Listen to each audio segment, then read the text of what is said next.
सर्वप्रथम हिंदी दिवस की सभी को शुभकामनाएं। आज नमन 2020 शिक्षक सम्मान समारोह कार्यक्रम में आए हुए आज के कार्यक्रम के अध्यक्ष जिलाधिकारी महोदय, माननीय विधायक जी, यहाँ उपस्थित डाइट के प्राचार्य साहब, बीएसए साहब, सभी एबीएसए साहिबान और आज जिन शिक्षक बंधुओं और बांधवियों को सम्मानित किया जा रहा है वे सभी शिक्षकगण और मीडिया बंधु। प्रेरकः शुचकश्चैव वाचको दर्कश तथा शिक्षको बोधकश्चैव षडेते गुरुवे स्मृता। अर्थात प्रेरणा देने वाले, सूचना देने वाले, सच बताने वाले, रास्ता दिखाने वाले, शिक्षा देने वाले और बोध कराने वाले, ये सब गुरु समान हैं। अर्थात गुरु की परिभाषा अत्यंत व्यापक है जिसमें शिक्षा के इतर भी अनेक दायित्व समाहित हैं। हमारी संस्कृति में बालक के जीवन निर्माण में माता पिता और गुरु की भूमिका आधार रूप में रही है। गुरु के 3 प्रमुख दायित्व हैं: बौद्धिक रूप से सक्षम बनाना, आत्मिक या चारित्रिक रूप से सशक्त बनाना एवं शारीरिक दृष्टि से सबल बनाना। भारतीय संस्कृति में गुरु या आचार्य की महती प्रतिष्ठा एवं पूजनीयता इसलिए हुई क्योंकि गुरु अक्षर ज्ञान के साथ साथ जीवन निर्माण का व्यवहारिक प्रशिक्षण भी देते हैं। स्मरण करें वह समय जब हर शिक्षक व्यक्तिगत रूप से विद्यार्थियों एवं अभिभावकों से 15-20 दिन में एक बार मिलते थे, घर भी जाते थे और विद्यार्थी भी ससम्मान सावधान की मुद्रा में सर झुकाते थे एवं चरण छूते थे। आचार्य देवो भव इसी का प्रतीक है। वर्तमान में शिक्षक और शिक्षार्थी के बीच जो परंपरागत रूप से स्नेह भाव, आत्मीयता, सौहार्द संबंध एवं समीपता थी, उसमें गहरी खाई उत्पन्न हो गई है क्योंकि कुछ शिक्षक समझते हैं कि वे वेतन भोगी कर्मचारी हैं एवं समाज में उपेक्षित वर्ग हैं, इसलिए 5 से 6 घंटे पढ़ाने के बाद उनका दायित्व खत्म हो जाता है। वहीं कई बार आलोचक यह भी कहते हैं कि कुछ शिक्षक इसलिए अध्यापन का कार्य चुनते हैं क्योंकि यह सरल व्यवसाय है एवं सबसे आराम की नौकरी है। इस तरह का क्षुद्र दायित्व और उथला दृष्टिकोण शिक्षक के प्रति श्रद्धा भावना को ठेस पहुंचाता है। साथ ही यह सोच एक अक्षम्य सामाजिक अपराध भी है और छात्रों में भी अनुशासनहीनता व उदंडता की वृत्तियां उत्पन्न करता है। यही दृष्टिकोण विद्यार्थियों व अभिभावकों का भी हो गया है। इसी सत्य पर प्रकाश डालते हुए एक बार कवींद्र रविंद्र ने कहा था कि शिक्षा के संबंध में एक महान सत्य हमने सीखा था। हमने जाना था कि मनुष्य से ही मनुष्य सीख सकता है। जिस तरह जल से ही जलाशय भरता है, दीप से ही दीप जलता है, उसी प्रकार प्राण से ही प्राण सचेत होता है। चरित्र को देखकर ही चरित्र बनता है। गुरु से संपर्क, सानिध्य, उनके जीवन से प्रेरणा लेकर ही मनुष्य मनुष्य बनता है। आज का शिक्षक प्राण नहीं दे सकता किंतु चरित्र दे सकता है तथा जीवन पाठ दे सकता है। अतः शिक्षक अपने महान दायित्वों से मुंह नहीं मोड़ सकते और न ही अपनी व्यक्तिगत जिम्मेवारी से बच सकते हैं। यदि देखा जाए तो अभिभावक या विद्यार्थी से ज्यादा दायित्व शिक्षकों का होता है। चाणक्य ने भी कहा था कि शिक्षक को गौरव तब मिलेगा जब यह राष्ट्र गौरवशाली घोषित होगा। यह राष्ट्र गौरवशाली तब होगा जब अपने जीवन मूल्यों व परंपराओं का निर्वाह करने में सफल व सक्षम होगा, और यह राष्ट्र सफल व सक्षम तब होगा जब शिक्षक अपने उत्तरदायित्व का निर्वाह करने में सक्षम होगा। और शिक्षक सफल तब कहा जाएगा जब वह प्रत्येक व्यक्ति में राष्ट्रीय चरित्र का निर्माण करने में सफल हो। यदि व्यक्ति राष्ट्र भाव से शून्य है, राष्ट्र भाव से हीन है और अपनी राष्ट्रीयता के प्रति सजग नहीं है तो यह शिक्षक की असफलता है। और हमारा अनुभव साक्षी है कि राष्ट्रीय चरित्र के अभाव में हमने राष्ट्र को अपमानित होते देखा है। हमारा अनुभव है कि शस्त्र से पहले शास्त्र के अभाव में पराजित हुए हैं। हम शस्त्र व शास्त्र धारण करने वालों को बोध नहीं करा पाए तथा व्यक्ति से पहले हमारी राष्ट्रीयता खंड खंड हुई। पूरे राष्ट्र को एक सूत्र में शिक्षक बांध सकता है। संभव है आपके मार्ग में बाधाएं आए पर शिक्षक को उन पर विजय पानी होगी। एक बार शिक्षक दिवस पर बोलते हुए केंद्रीय मंत्री महोदय ने भी कहा था कि आप तो विद्यार्थी की परीक्षा वर्ष में 2 या 3 बार लेते हैं, किंतु विद्यार्थी तो आपकी परीक्षा प्रतिदिन, प्रति घंटे, प्रति क्षण लेते रहते हैं। वे आपको कक्षा में आते देखते हैं, पढ़ाते देखते हैं, सद्व्यवहार और दुर्व्यवहार देखते हैं और फिर कक्षा के बाहर दूसरों के साथ मिलते जुलते भी देखते हैं। वे जैसा आपको देखते हैं वैसा ही स्वयं भी सीखते हैं, करते हैं। इसलिए जैसे आप होंगे वैसे ही आपके विद्यार्थी भारत के ये नौनिहाल भी होंगे। चाहे शिक्षक अपने आप को वेतनभोगी कर्मचारी समझे, किंतु आज के युग में भी उनका दायित्व, महत्व, गरिमा और श्रद्धा वैसी ही है जैसी प्राचीन काल में समझी समझी जाती थी।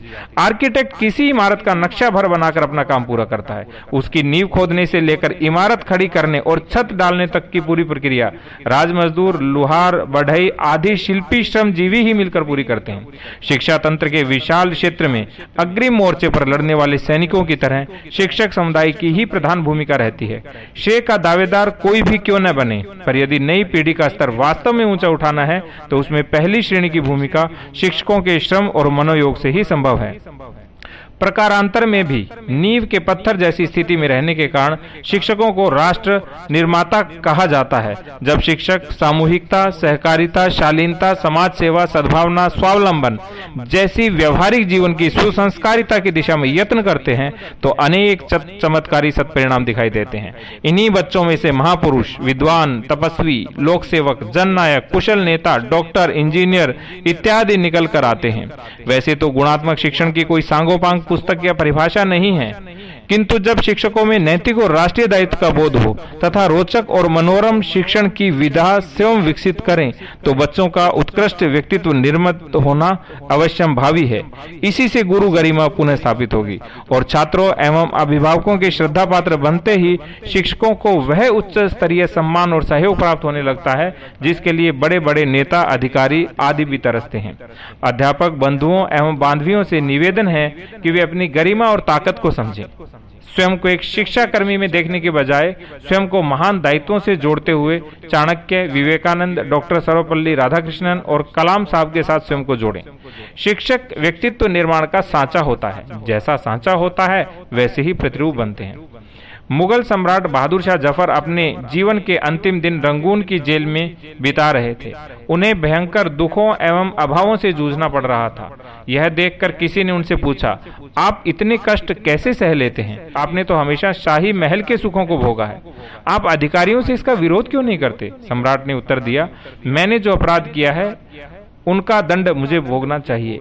यह दंड यदि और भी कड़ा होगा तो भी मैं उसे भोगूंगा। क्या अपराध किया है आपने? उस व्यक्ति ने पूछा। सम्राट ने उत्तर दिया, देश का पहरेदार होकर भी मैं गहरी नींद में सोया रहा। समय रहते मैंने दुश्मन को ललकारा नहीं। इससे भी बड़ा कोई अपराध हो सकता है? यही बात संस्कृति के पहरेदारों पर भी लागू होती है और हमारे देश की प्रथम पंक्ति के पहरेदार हमारे शिक्षकगण ही हैं। एक शेर का बच्चा भूल से भेड़ियों के झुंड में चला गया। समयांतर में वह यह भूल गया कि वह शेर का बच्चा है। जब शेर ने उसे उसकी शक्ति का आभास कराया तो वह बहुत पछताया। आत्मविस्मृति में पड़े हनुमान को जामवंत ही आत्मज्ञान करा सके थे और फिर उन्होंने क्या क्या नहीं कर दिखाया। इस युग का संकल्प अर्जुन की तरह निकला एक दृढ़ स्वर है, करिष्ये वचनम तव, अर्थात अब मैं आपकी आज्ञा का पालन करूंगा, अर्थात मैं गुरु गरिमा को पुनः स्थापित करूंगा। यह वचन सभी शिक्षकों को अर्जुन की तरह बोलना चाहिए। भारतीय संस्कृति गुरु और देव संस्कृति है, अतः ज्ञान दान महान दान है। आप केवल छात्रों को ही नहीं बल्कि अभिभावकों और संपूर्ण मानव समाज को भी ज्ञान के आलोक से आलोकित कर सकते हैं। इस प्रकार ज्ञान का आलोक घर घर पहुंचाकर राजकीय सेवा के साथ साथ महान पुण्य के भागीदार बनने का भी सौभाग्य आपको मिलता है। शिक्षक छात्रों को पारिवारिक दायित्व का बोध कराएं, समाज निष्ठ बने रहने की प्रेरणा दें, पड़ोसियों के साथ मधुर संबंध रखने की प्रेरणा दें, स्वार्थ परकता की हानियां एवं परमार्थ में ही स्वार्थ के सूत्रों को हृदयंगम कराएं, स्वच्छता एवं स्वास्थ्य का महत्व समझाएं, जीवन जीने की कला के सूत्रों का ज्ञान विद्यार्थियों को कराएं। शिक्षकों के पास एक बहुत बड़ी शक्ति है, उसे उन्हें समझना चाहिए। यदि प्यार और आत्मीयता के व्यवहार से उन्होंने छात्र वर्ग को अपनी बात मनवाने के लिए तैयार कर लिया तो समाज में कोई भी परिवर्तन कराना उनके लिए आसान होगा। जिन अंधविश्वासों, कुरीतियों, दहेज प्रथा, मृत्यु भोज, विवाहों में अपव्यय, पर्दा प्रथा, रूढ़िवादिता, व्यसन इत्यादि दानों पर विजय पाना शासन, धर्माचार्य, पुलिस, अदालत एवं सामाजिक संगठनों के लिए अत्यंत कठिन है, उसे संभव बनाना शिक्षकों के लिए बड़ा आसान है। यदि वे अपने विषय शिक्षण के साथ साथ इन दानवों से भी परिचित कराकर भविष्य में इनसे बचने की प्रेरणा दें तो उनका प्रभाव उनके जीवन पर भी पड़ेगा। महान कार्यों के प्रतिफल के रूप में समाज में सम्मान और आत्मसंतोष की उपलब्धियां हर शिक्षक को अवश्य मिलती हैं। कहते भी हैं कि संतोष है परमम सौख्यम, संतोष है परमम व्रतम, संतोष है परमम पथ्यम, संतोष है परमम हितम, अर्थात संतोष ही परम सुख, अमृत, परम पथ्य और परम हितकारक है। शिक्षक महान है, उसे अधिकार और कर्तव्य में से एक को चुनना हो तो पहले कर्तव्य को चुनना है। परमात्मा ने जिस दायित्व को निभाने के लिए हमें चुना है उसे हम कितना पूरा कर रहे हैं, इसका आत्मावलोकन हमें निरंतर करते रहना चाहिए। दूसरों की ओर देखकर आत्मसंतोष करना उचित नहीं। शिक्षकगण आत्मचिंतन, आत्म सुधार, आत्म परिष्कार और आत्म विकास के 4 चरणों को पूरा करते हुए एक ऐसे श्रेष्ठ व्यक्तित्व का निर्माण करें जो भारत माँ के चरणों में सुगंधित व्यक्तित्व समर्पित करने हेतु एक सांचे का कार्य कर सके। आप सरस्वती के साधक हैं, आप गणेश हैं, आप पूजनीय हैं। आपको अधिक निर्देश देना हमारी धृष्टता ही होगी। मैं मानस के एक श्लोक को गुरुजनों को समर्पित करते हुए अपनी वाणी को विराम देना चाहूंगा। बंदव गुरुपद पदुम परागा, सुरुचि सुबास सरस अनुरागा, अमीय मुरी में चूर्ण चारु, समन सकल भव रुज परिवारु। अर्थात मैं गुरु महाराज के चरणों में वंदना करता हूँ जो सुरुचि, सुगंध और अनुराग रूपी रस से पूर्ण है। गुरु संजीवनी जड़ी का सुंदर चूर्ण है जो संपूर्ण भव समस्याओं का नाश करने वाले हैं। जय हिंद, जय भारत। उत्तिष्ठ शिक्षा, प्रतिष्ठ भारत।